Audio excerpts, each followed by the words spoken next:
Hello, world. Welcome to Thursday, or welcome to whatever day or time it is, wherever you are, whenever you're watching this. We do record these sessions. So, hello. Glad you could join. I'm Malcolm. I'm the Chief Data Officer of Profisee. And today, we're going to talk about the state of MDM. If you came to learn about mobile device management, you're in the wrong place. Today, we're going to be talking about my beloved master data management. We're going to be talking about the state of MDM in 2026. If you are a data leader, if you are a program leader, if you are a consultant, if you are an analyst, and you want to know what's going on in MDM, why is it relevant? Is it even still relevant? Didn't AI just automate all of MDM? No. Spoiler alert, no, it didn't. If you want to figure out how to get funding for an MDM program, if you want to figure out how to talk about an MDM program in an era of AI, you've come to the right place.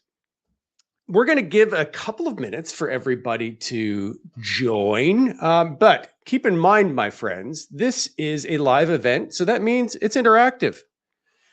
Yes, I like to talk. And some would say I get paid by the word. I don't. But the joke's been told in the past. But please throw a digital shoe at me. If you are on our Goldcast platform, chat, message, Q&A, there's 3 different ways you could throw a digital shoe at me. If you're on LinkedIn, I'm doing my best to watch LinkedIn as well. Although there is a 30-second delay on LinkedIn. My responses may be a little herky-jerky. But if you're on LinkedIn, drop a question on LinkedIn. Say, hey, I don't agree with you. Or, hey, what about X? Or what about Y? If you've got a question about master data management, you have come to one of the world's leading thought leaders on MDM. Yes, I just said that. The story that I tell is, I know MDM as well as a handful of people on the planet. In case you don't know, I was a Gartner analyst for 3 years. When you search Magic Quadrant MDM, the last 3, 1920 or 2019, 2020, 2021. Yeah, that's almost 5 years ago now, which is kind of crazy. My name are on them. The MQ is coming back this year, and we're going to talk a little bit about that. So that's pretty exciting news when it comes to the state of MDM. I think that's reasonably public at this point. I think Gartner has told pretty much everybody, at least in the space, if you're a vendor in the space, the Magic Quadrant is coming back. Chances are you may actually be working on your Magic Quadrant submission right now if you happen to be one of the Profisee competitors who's joined this. And by the way, welcome. This is a big tent. I develop content for everybody. So maybe you work for Informatica, maybe you work for Reltio. That's cool. Welcome. And that the Magic Quadrant is coming back. We're going to talk a little bit about that in the broader context of MDM while we give people a minute to join. Mr. Gandalf, hello. Flattery will get you everywhere, my friend. I hope Cleveland winter is treating you well. Hello, Amy Melick. It's been a while. Always nice to see you. Hey, Taylor, good to see you as well. Others. I see Natalie. I see Mark. Shyamala, nice to see you. Kat Holmes, nice to see you as well. We're due for a catch up. We haven't talked in a while. I hope you are good. Ruth, Patrick, Christoph, Martin. I'm rattling off some names. Mary, Jacob, Sanjay, Nancy, Carolyn. There were over 300 people that were registered for this, so I probably won't get everybody's name. My apologies. But if you do have questions about MDM, interrupt me. Throw a digital shoe. Looking on LinkedIn to see if we've got any comments there yet, and I don't think we do, but I'm seeing myself from 30 seconds ago, which is weird, but that's fun. All right. Welcome, everybody. Happy Thursday. I hope you had an amazing new year. I hope you had an amazing holiday season. I hope 2026 is off to an amazing start for you. I'm looking forward to pretty big things this year, writ large. When I talk about the state of MDM, it's kind of wrapped in the overall kind of macro world that we live in. And I think 2026 is going to be a pretty good year. I do think that our friends in Europe may be a little, I hate to use the word behind, but from a kind of an economic perspective, there's a lot of regulatory pressures there. There's other things going on in Europe, higher energy costs, you name it, that I think make that market a little less Optimistic. My perspective is a little less optimistic than North America. But that aside, I think 2026 is going to be a good year. If you are a vendor, if you're a consultant, if you are an analyst, if you are a practitioner, I think 2026 is going to be a good year. Why is that? Well, MDM remains as relevant as it's ever been. So let's start with the elephant in the room. Does MDM still matter? Is MDM still relevant? Of course, I'm just a smidge biased, just a little bit biased. So be that as it may, yes, MDM is relevant. And the things I'm about to share with you are things that you should be thinking about as you explain the value of MDM internally within your organization, as you have conversations about why MDM is relevant. There's a lot of talk these days about context and semantic layers and ontologies and even the ideas of knowledge and information management, which are important. In many ways, MDM continues to be, for some, an afterthought, or it continues to be this hard thing that, I think it's important, but we still struggle to articulate the value of it. We still struggle to articulate why it's important, but I'm really going to focus on that at the beginning in this discussion of the state of MDM. One thing I'm not going to talk about this year, and I have in previous years, so the last 2 years, 3 years, I can't even remember, the days are all melting together. I have done one of these state of MDM reports. And by the way, what you're hearing today is my rant version, my spoken word version, my jam poetry version of a longer form document that I publish every year. So I assume that somewhere in the comments, or maybe you get an email because you signed up for this. Sorry, it's kind of how it goes, free content. You'll get prompted to download the full version of the report, which I would invite you to do. I think it's around a 10 plus page. Last year's was a lot longer. It's a 10 plus page review of a report of the state of MDM that you'll be invited to download and peruse at your convenience. So what you're hearing today is a summary of that detailed report. Where in the past, I talked about vendors. I did some high-level vendor comparisons, and I didn't get into a very, very detailed vendor comparison, but I got into some vendor comparisons. I'm not going to do that this year. Yes, I work for Profisee. We do an amazing job of providing MDM software. We consider ourselves the best in the market for a lot of different reasons. I can talk about those ad nauseum, but in the State of MDM report that you'll be invited to download, and I hope you do, I didn't get into a lot of detail around vendors. And the reason why is because the Magic Quadrant is coming back this year. I didn't want to step on the toes of any of my dear friends at Gartner who are going to do a ton of work over the next few months evaluating the pros and cons of vendors in the master data management space. So the Magic Quadrant is coming back. All the vendors are literally right now, heads down on putting their submissions together. And I would expect that later this late spring, early summer, Gartner will publish the MQ and we will get their industry standard perspective of all the vendors and their ability to execute, their visions, all their critical capabilities, the 13 evaluation criteria that Gartner has around all the vendors. So I'm not going to focus on vendors. I'm going to leave that to my dear friends at Gartner who do it very, very well. So that aside, not talking about vendors.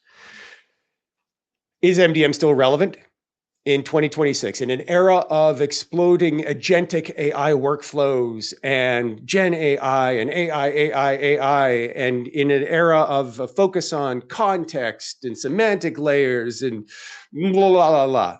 Is MDM still relevant? Yes. Yes, yes, yes, 1,000 times yes. Why?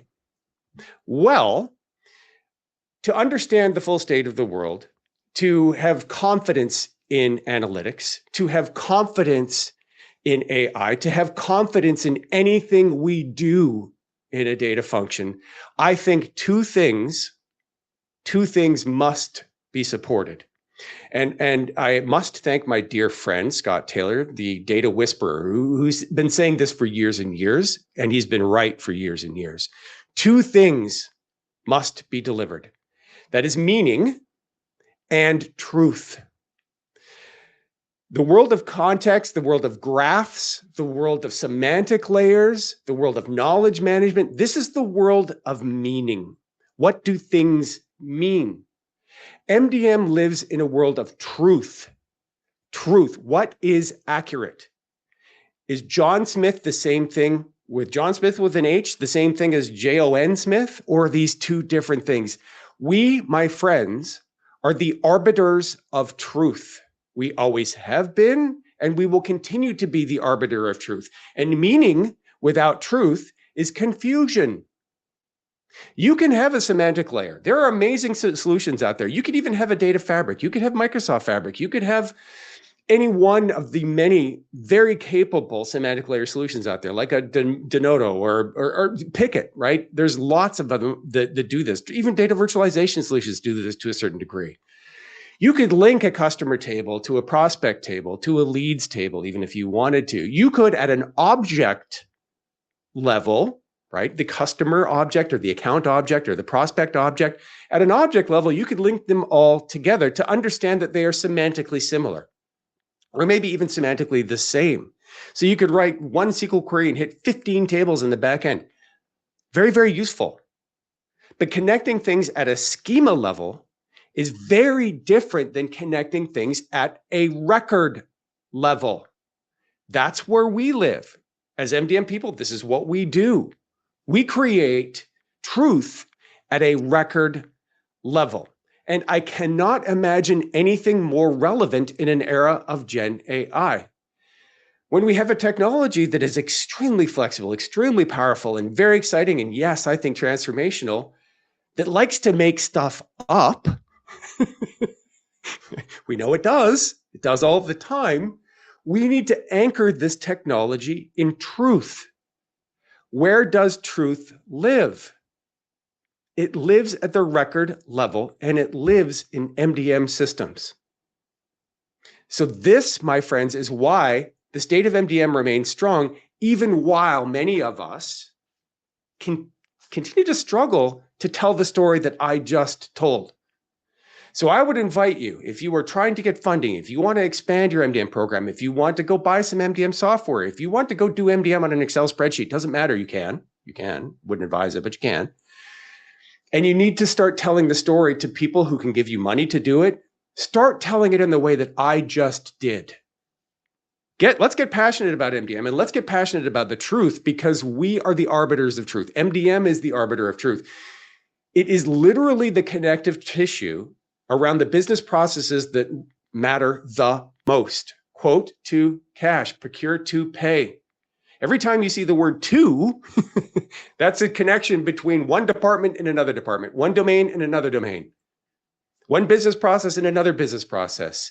MDM sits in the spaces between those domains or functions or processes or departments. We are literally the connective tissue, because we're the arbiters of truth. We can tell you what is true across those contexts.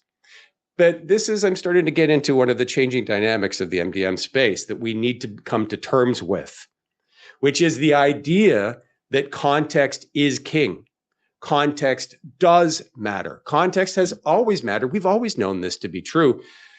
But in 2026, one of the things that we need to start doing differently, some of us have been doing this, some of us have, but not many.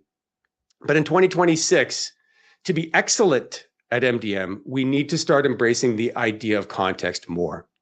Multiple versions of the truth. Here it is. I'm going to say it. This may sound heretical, coming from a single version of the truth guy, but literally built a career on this idea of single version of the truth. Well, that doesn't work in an era of AI, right? AI is showing us the things that we've always known, right? What is true to one context is not necessarily true to another. We've always known.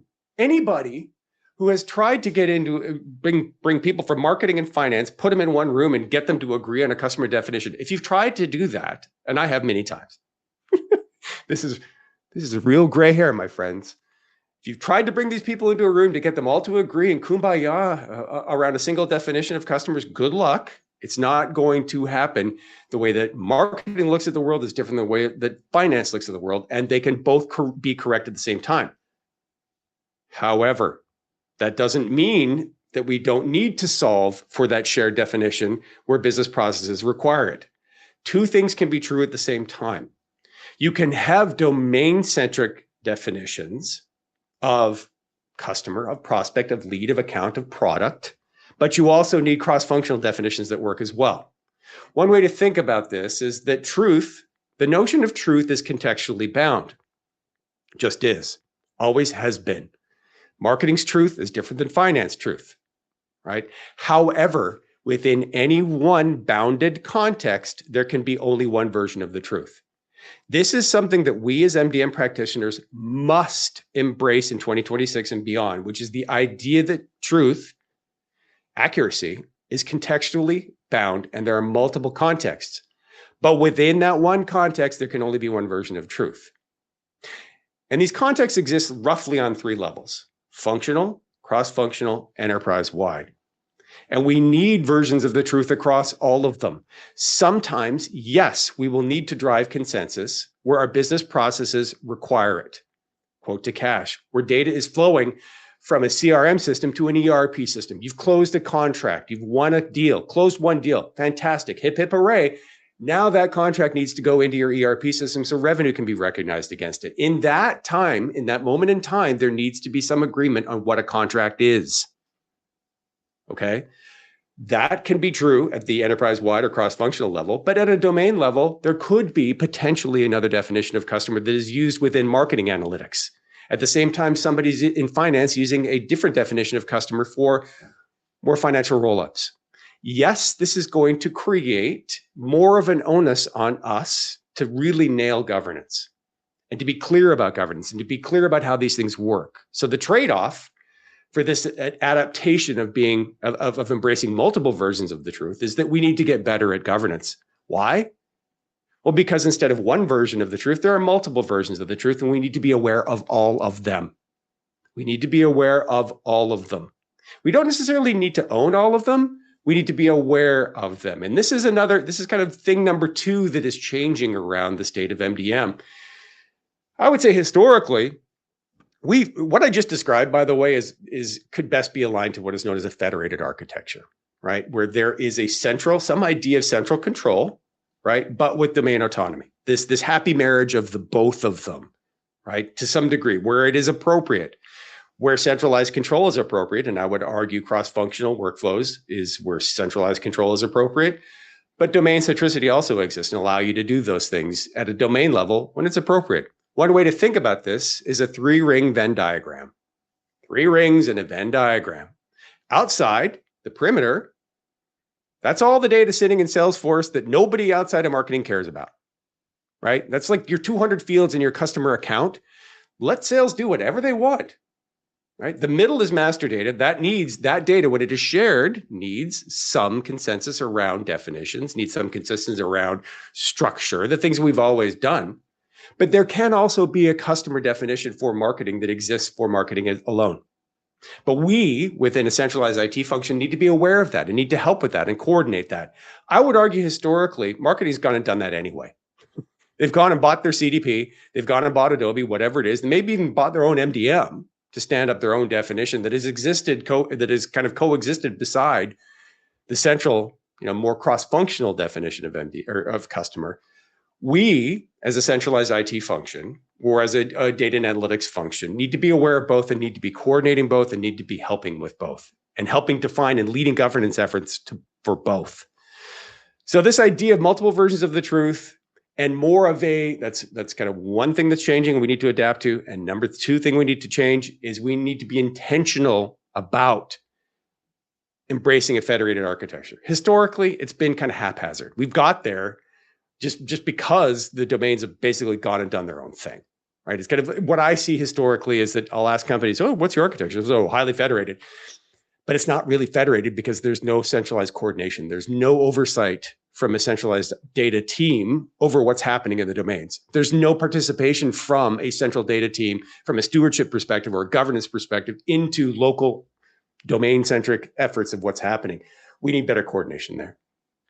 I'm going to stop. Take a breath. We've got some comments that I want to get to.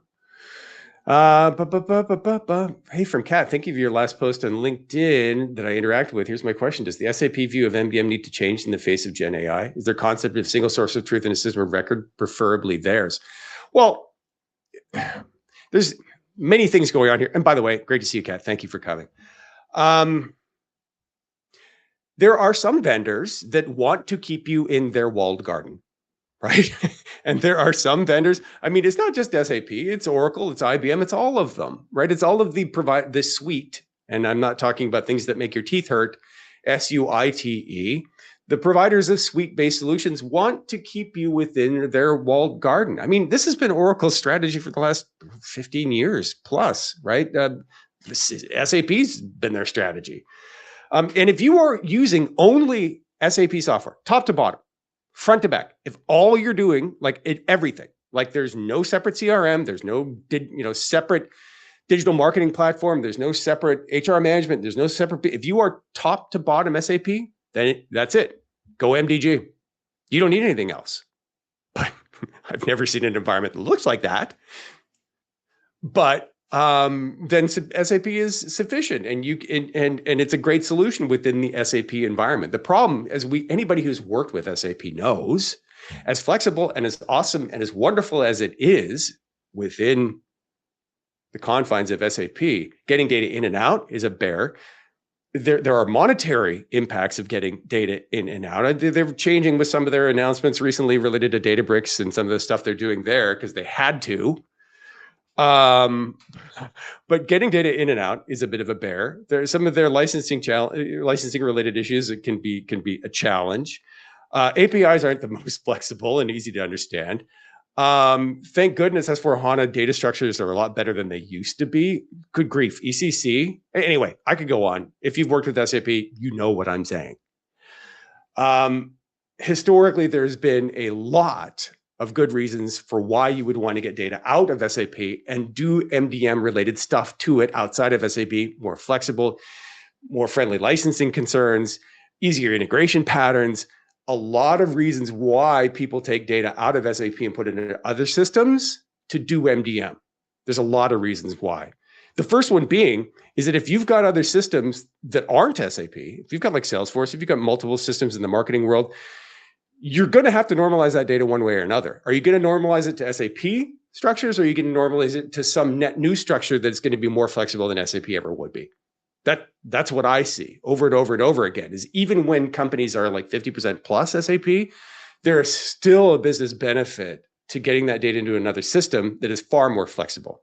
So I'm not trying to bash SAP. SAP is amazing for what they do. They've got some fantastic software. If you are all SAP, or like 80, 90% SAP, just live and breathe in SAP.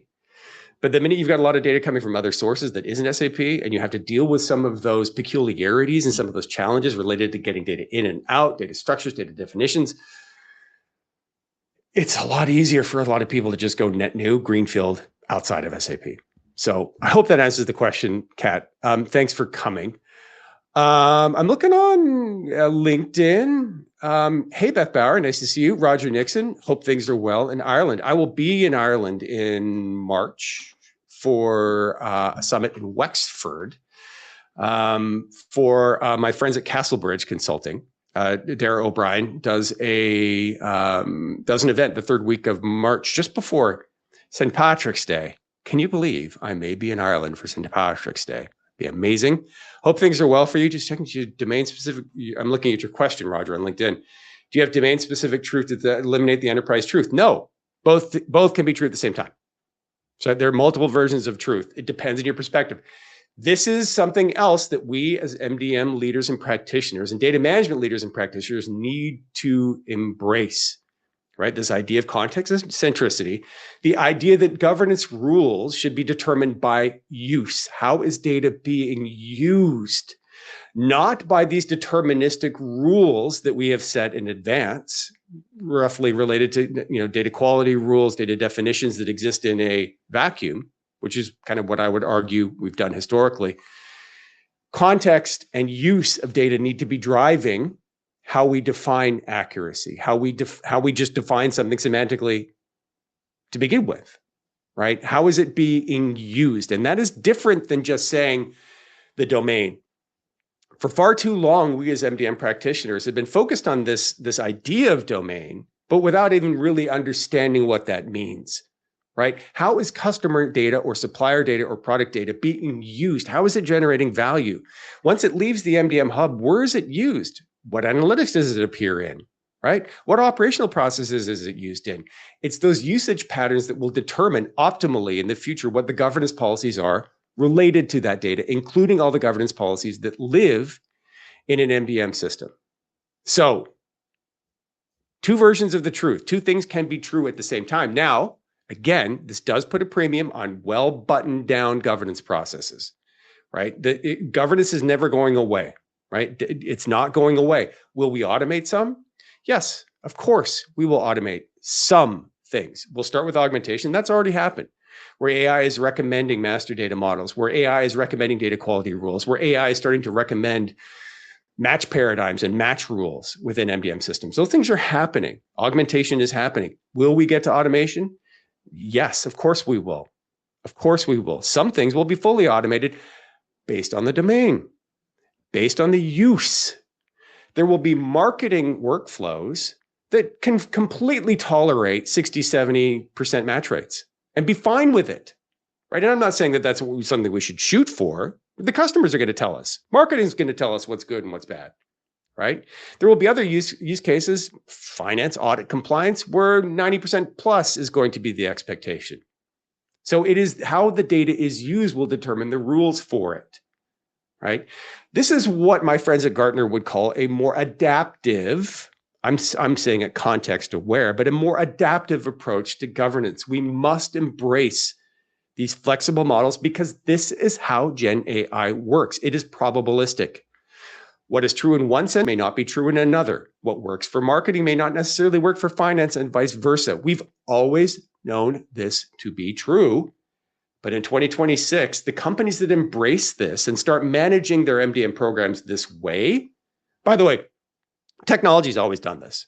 You can have multiple versions of truth sitting in an MDM hub. I mean, you can do it in Profisee today, right? The technology is not the limiter here. The limiter is our ability to articulate value. The limiter is measuring the value. The limiter is our governance approach, right? And getting away from these very deterministic one-size-fits-all rules.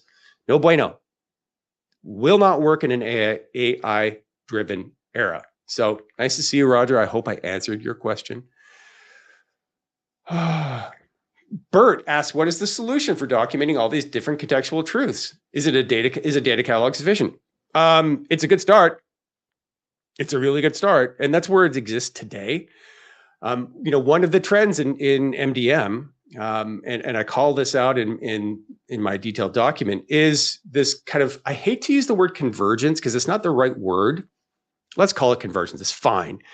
These systems are not going to melt together. I don't think that they will ever fully melt together, but the connection between MDM and data catalogs, right? In 2026, as an MDM practitioner, you need to have an integration to your data catalog. If you've got one, whatever they are, right? Alation, Calibra, Data.World, now ServiceNow. You pick one. I mean, these are pretty good solutions. Purview, for example, with Microsoft.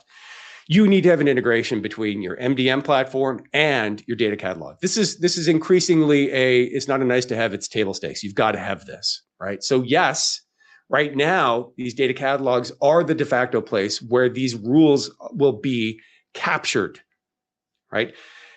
I would say managed, but that's not actually true, right? Because documenting a definition of something, documenting a relationship between something, this is something else we need to be talking about probably later in the presentation here around context and knowledge graphs and managing relationships. Data catalog is a place to do that. But I hesitate to use the word manage because to manage something, you have to be able to enforce the rules. This is yet another reason why MDM remains absolutely positively critical. You can go blue in the face defining data definitions or business rules within your data catalog related to any data object, whether that's shared master data or not, right? And companies do this. They do. They've got their definitions in a data catalog, right? They've got their owners, hate that word, separate issue. They've got their owners defined in a data catalog. They've even got some lineage in data catalog. These are all great things. These are all wonderful things. But if you change your definition of customer, or if you change your data quality standards, or if you make a change to a data contract, I like the idea of contracts, by the way. If you change some of the terms of a data contract or an SLA related to data, and you write that down in your catalog, well, great. Now what? Right? You've changed something. You've changed a policy in your data catalog. Does that mean now that all of a sudden that somebody creating a customer record in a CRM system is going to be constrained by that rule? Nope. Not without MDM, right? MDM systems integrated to that CRM system that is enforcing that data governance policy at runtime. This is another reason why MDM remains relevant, my friends, is because we remain the only data management solution that is deeply integrated to the business applications where this data is being created and consumed. Data catalogs, as wonderful as they are, and you should have one. I'm a believer. You should have one. As great as they are, tend to exist in a vacuum, right? Yet another reason why this kind of gets to your point, Kat. Of these deeply integrated converged data management platforms, including the SAPs, the Oracles of the world, and arguably maybe even Informatica, they're trying to get to, I think, this nirvana where the things that you do in data management systems are automatically enforced in business applications. This, I think, gives Microsoft a distinct advantage. Always why I've been kind of pro Microsoft. Yes, they're a partner of Profisee. We love Microsoft for that reason. But Microsoft today has a distinct advantage because they own the host the data management infrastructure, all the Azure infrastructure, but they also own those business applications, right? They're increasingly doing data management very, very well. You know, they've got work to do. Let's admit it. There's work to do when it comes to data management, data quality, data governance, right? There's work to do there, but they are gaining speed and investing a lot of money in that world. And they also own the business application side of the house, right? Where these worlds start to come together. Today, MDM is a critical piece of connective tissue between a change of a policy in a data catalog and enforcement of that policy in a CRM, in an ERP, in Adobe, wherever. Because we're integrating our MDM systems into those business applications to make sure that we don't create another record for Acme Incorporated. This is key thing number 3 or 4. I'm losing track. In 2026, if you are not running your MDM operationally, meaning if you do not have a connection between your MDM system and your operational systems, if you're just using your MDM as an analytical platform, great place to start. Analytical MDM, 360 views, great stuff. Great stuff. Great starting point. But in this evolving era of AI dominance, we need to have, and if all these things that I said earlier about the importance of truth and us being the arbiters of truth, all true, we need to connect our MDM systems to those operational systems. We must, because this is going to be the highest and greatest value of MDM to your organization. Analytical styles, great starting point. Being able to say, here's how many suppliers we have, or here's how many products we have, and saying that in a consistent, accurate, trustworthy, curated way, and maybe even distributing that as a data product through a marketplace where MDM is sitting. That's another good thing about MDM. All good stuff, but the highest and greatest use of MDM to your organization will be to integrate it operationally. So this is something, part of the state of MDM 2026, we must be thinking operationally about the deployment of MDM. Yes, it's hard. Yes, it can be challenging. Ultimately, you will probably need your business processes to slightly change, right? I'm here to help. There's a lot of resources out there. Operational MDM is what we need to be focused on. So, Bert, yes, these multiple versions of truth will be defined and cataloged in a data catalog, but they will be enforced by MDM because truth lives at a record level, not an object level. Good stuff. Thanks for coming today, Bert. Hi, Beth. When am I going to be in New York next? I don't know. It's not on the schedule for the first few months anyway. Orlando, Gartner, Data and Analytics. Nicholas, MDM in Word at creation or retrieval. Yes, that's what I'm talking about. Right. So this gets into another thing. So there's two things that I've kind of just dropped little nuggets for. One related to kind of context. And this is another thing that I touch on. This is maybe key issue number 4 in terms of the state of MDM.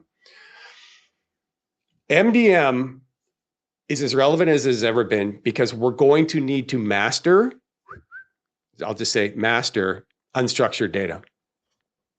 If my friends at Gartner are correct, then they got a pretty good track record. They got a pretty good track record. They estimate that 80 to 90% of all data in organizations is unstructured. Now, I don't want to get into a hair-splitty academic discussion about structured, semi-structured, unstructured, and well, what about XML and JSON and tables, not tables. Let's just say tables, not tables, for sake of argument, right? For sake of argument, tables, not tables. Not tables, videos, recorded voice recordings of your call center agents, maybe your sales people, text, email. Holy cow, email.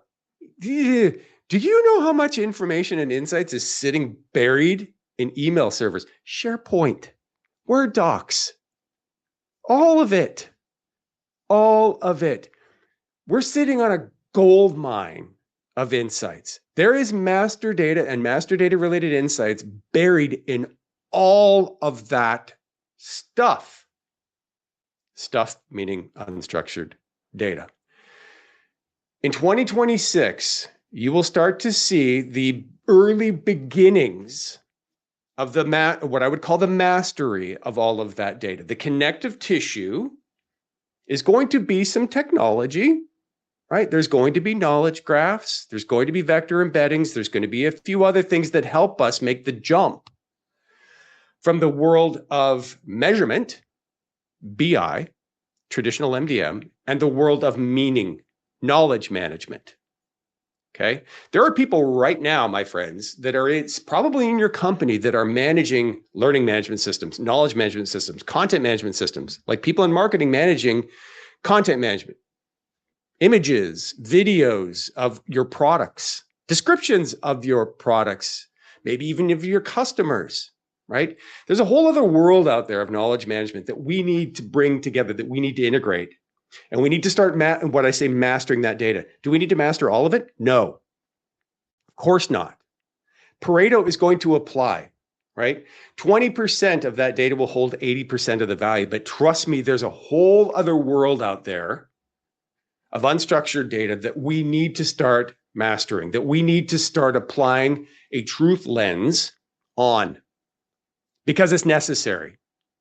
Right? There's a few anecdotal situations where truth has already kind of raised its head and stung some big companies. A good example is the Air Canada use case from a couple of years ago, where the case went to the Supreme Court of Canada about the truthfulness or the truthiness of what a chatbot was saying in a customer service interaction. That's just one small example, but there will be more. One of the reasons why we're struggling to operationalize Gen AI at scale, among many, there are many, but one is this idea of truth. How do we ground the behavior of these systems, right? How do we get data out of all of that, all those unstructured sources and use it and operationalize it, right? In a way that is meaningful and drives value, right? And also in a way that we know is accurate and truthful, right? This does get into things like data discovery and data profiling, which will be the role of the data catalog. It was and will remain. But where we know there are master data insights, we need to extend and open our arms as MDM practitioners to that entire world of data. This is why some of my friends in LinkedIn and many others are talking about metadata becoming a first-class citizen. I would argue it's always been a first-class citizen, but that's going to be another piece of the connective tissue between these worlds, right? Metadata lives in MDM hubs, always has. The way we describe a customer, for example, or a product, all the attributes of these master data objects at a record level are sitting in MDM. And we need to bring these worlds together.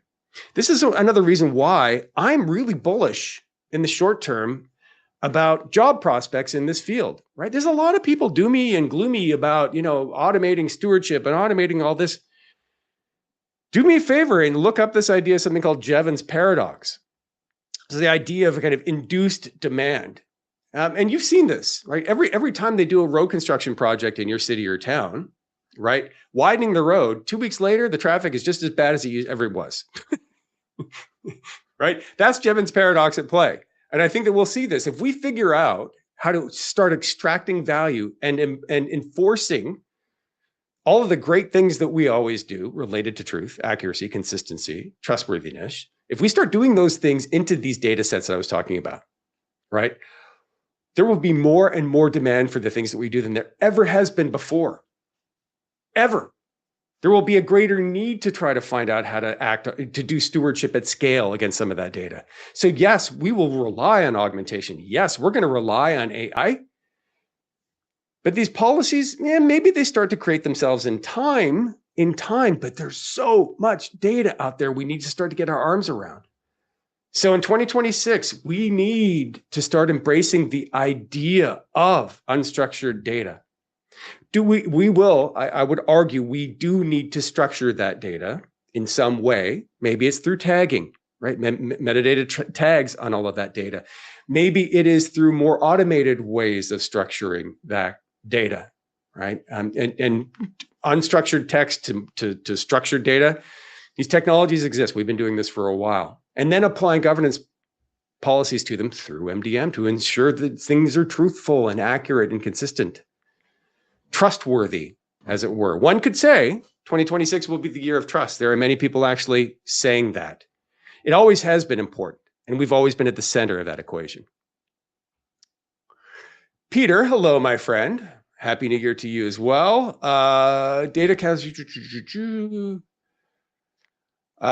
catalogs and standards is the heart of your question. W3C DCAT, lessons learned. Well, the great thing about standards is there's lots to choose from.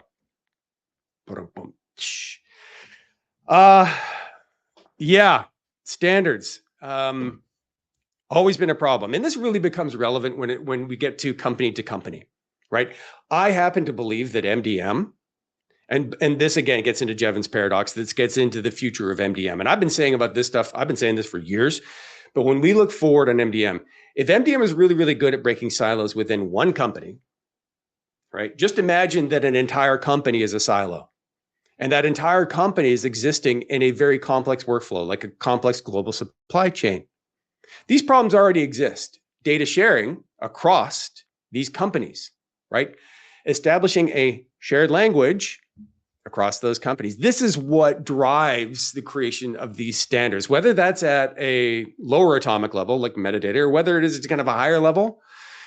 The need for standards has always been there, but we've always struggled with it. Boy, have we struggled, right? And we can talk about, standards. We can talk about, like data-related standards. We can talk about how we articulate some of those standards and operationalize them. You can talk about them through data structures, data definitions. You can talk about them in relationships, things like RDF and OWL. Lots of standards out there. This is the thing that really kind of confounds me about MCP, Model Context Protocol. Hey, that's fantastic that now you've given AI a door to knock on, like agents, knock, knock, knock. Hey, want some data about your products. By the way, I had a fascinating conversation yesterday as a part of recording my podcast, talking about kind of these agentic workflows and how companies will need to market in the future, and where agents are going to be going out there and finding you whatever you want. And basically, MCP is going to be critical to this. However, if agent one and agent two, if agent one speaks, Mandarin and this is a metaphor, by the way, not saying they're speaking Mandarin. I'm just saying, like, if they're speaking one language and agent two is speaking a different language and they don't have a common definition of what a customer is or what a product is or what a SKU is or what a color is.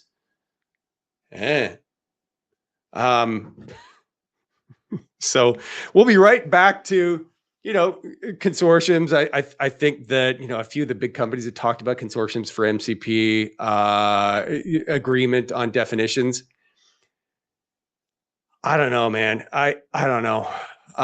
One of the things that Gen AI seems to be really good at is languages, right? And inferring seems to be pretty good at inference. Seems to be pretty good at inferring intent and meaning if there's enough context. If there's enough context, right? If your prompt is one word long, that's going to be hard. You're not going to get a good result. But you put a lot of context into the context window, you're going to get a pretty good result. So I don't know. Half of me thinks that these standards are going to be necessary. The other half of me thinks that Gen AI is pretty good at inferring meaning, where maybe we don't necessarily need standards across companies if we're just exchanging reasonably robust context windows where agent one can confidently deduce or infer what agent two means. So I don't know. I don't know. Hello, Andreas. Looking forward to seeing you in a couple of months in Vienna. It's my understanding that data quality in MDM has moved away from fixed dimensions like accuracy, complete uniqueness, etc., depending on who you talk to, anywhere from 4 to 20 attributes of data quality. I kind of just defer to the classic 4. I'm old school. Purpose-driven framework. Yes, I would argue. So the root of this, Andreas, is the idea of fit for purpose versus just highly deterministic rules that exist in a vacuum. This is something that I touched on earlier, right? The idea of us setting deterministic data quality attributes that maybe define a piece of data in a vacuum versus fit for purpose as defined by a business process. Unfortunately, in a perfect world, these things would be the same thing, but unfortunately, they're not. They're not. This is one of the reasons why we've always sucked at governance, is because we apply an analytical lens, the requirements needed for analytics, the governance needed for analytics, the policies needed for analytics, the match rules needed for analytics so that we can link Acme, and Acme together. We've always looked at things generally, I would argue, through the lens of what is needed for analytics. This is the heart of the tension between our friends in the business and data. We say they don't care about data. We say they don't care about data quality, when in reality, our requirements from an analytics perspective are different than their requirements from an operational perspective. Always been true. Always been true. What needs to change is that both need to become true based on and supported.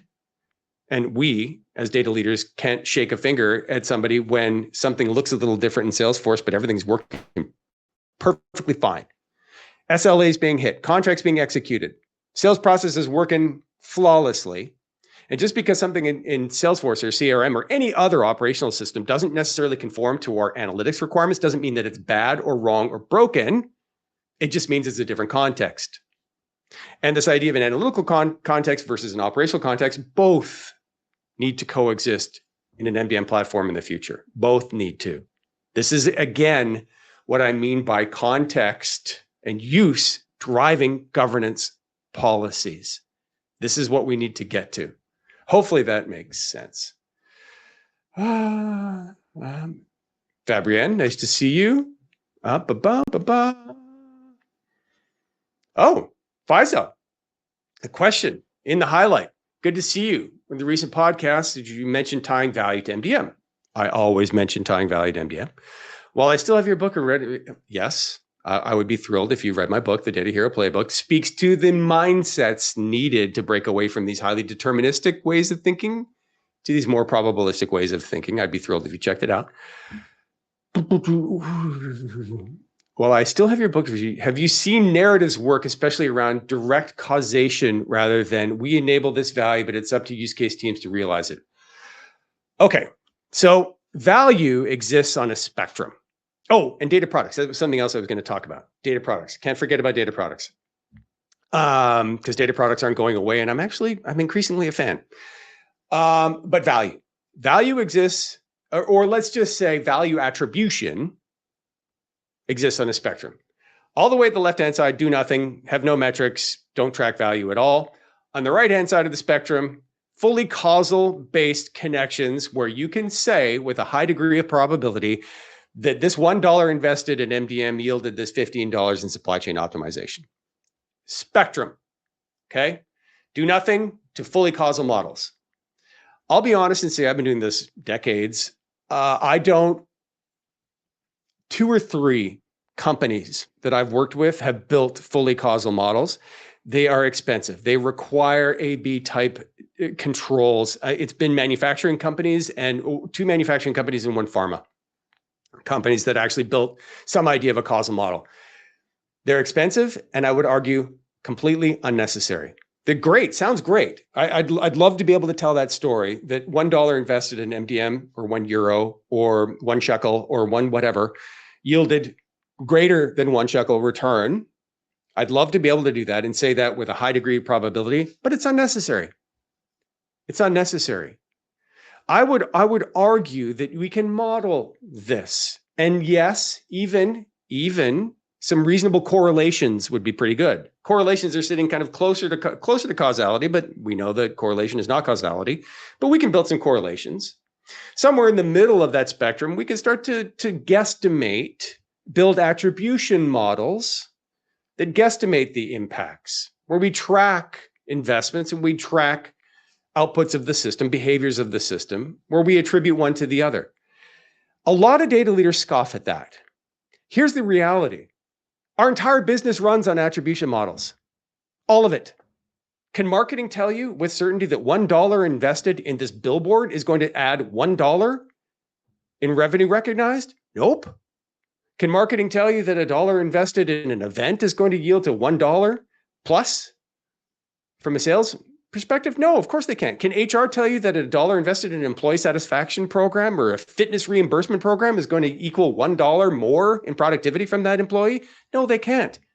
Can finance tell you that $1 invested in audit or compliance or all the time that they spend doing any sort of like SOC 2 or anything like security, can they tell you that $1 invested in security is going to equal $1 plus? No, they can't. So this idea that data people need to hold themselves to this causal standard for value measurement is a red herring because nobody else is doing it. Nobody, literally nobody, even revenue, right? Which is like sales is like the closest thing where you could say, okay, I invested $1 or a shekel or a euro or a pound in this sales resource, and it's closer. The attribution is easier to do in sales, but still it's an attribution, it's a guess. We should be doing that as at a minimum, and it's easy to do. Look at your KPIs. Every single KPI, numerator, denominator. Chances are pretty good in those KPIs there will be master data. And chances are pretty good that you've got some data quality metric that says, here's your data quality today, and here's what you aspire your data quality to be tomorrow. And we improve it, the KPI gets better. Ta-da!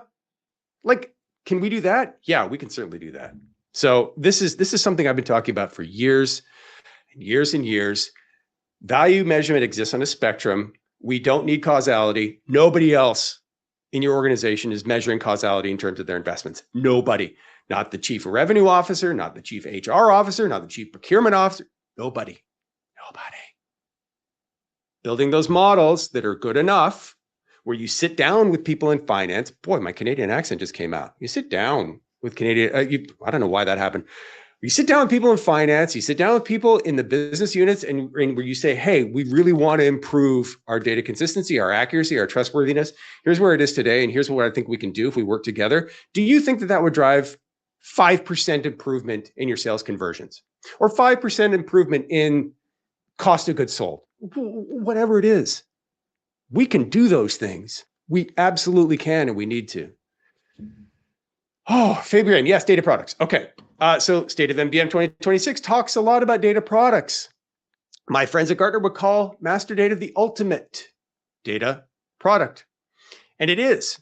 It's findable, hopefully, maybe in that data catalog, but maybe in your MDM hub as well. Maybe you're exposing your MDM hub to your end users.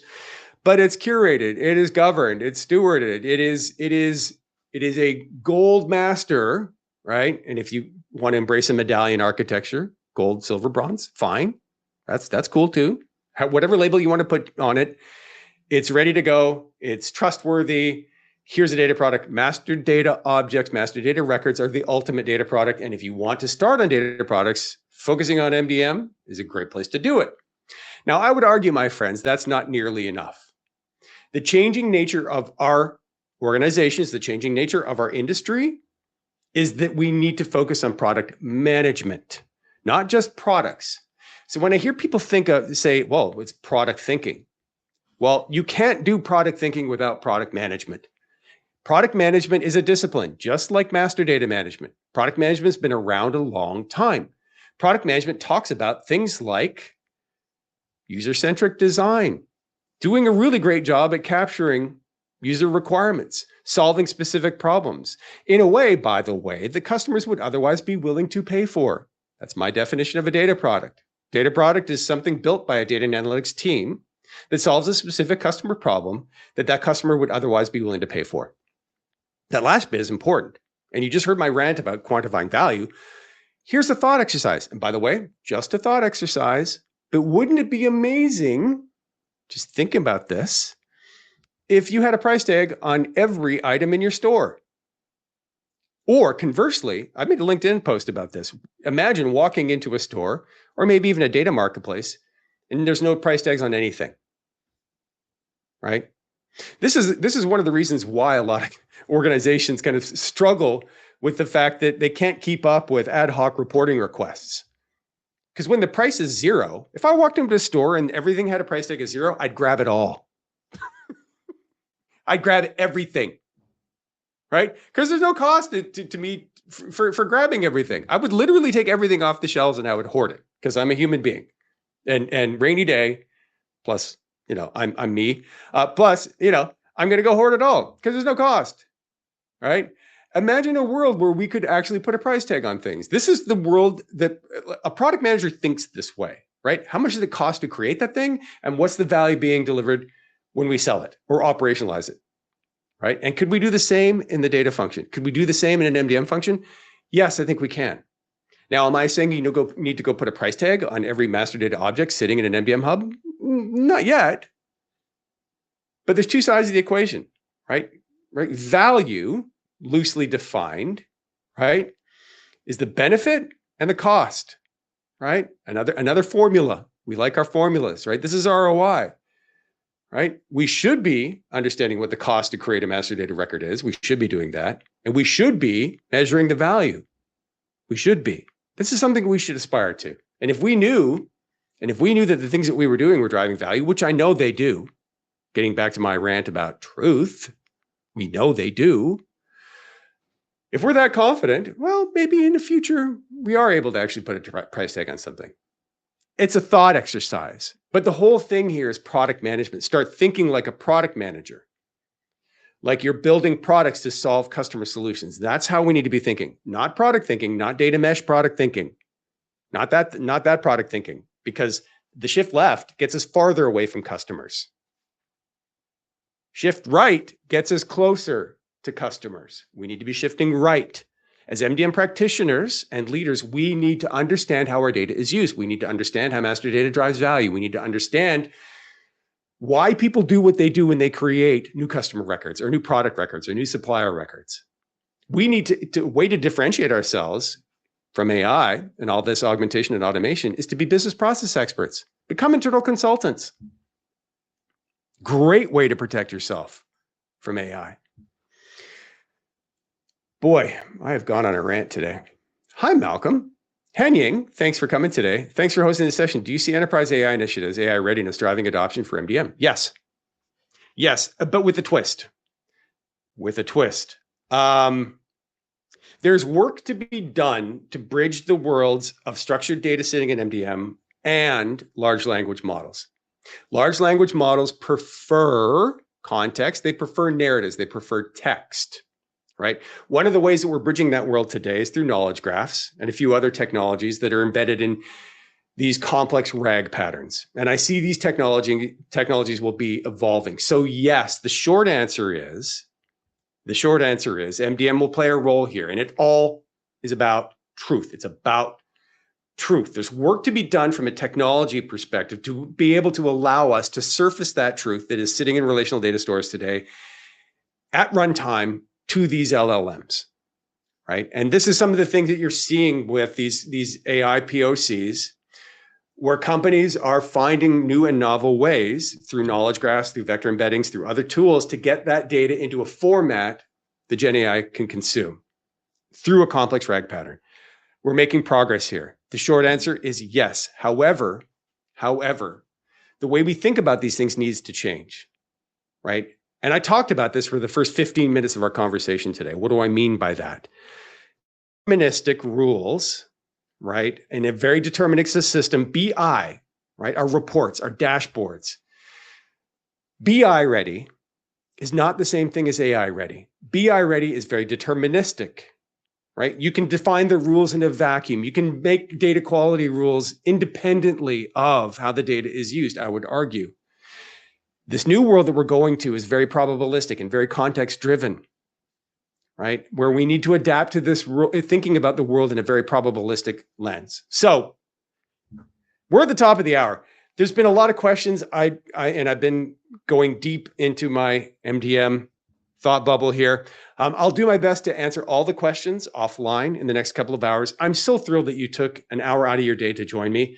Hey, if I didn't get to your question, drop a question on LinkedIn. So find the event State of MDM on LinkedIn or my profile on LinkedIn, send me a DM, send me a question. I'll do my best to get to it over the next few days. Thank you so much for joining today. Happy MDM. Happy 2026. I will see everybody again sometime very soon. Bye for now.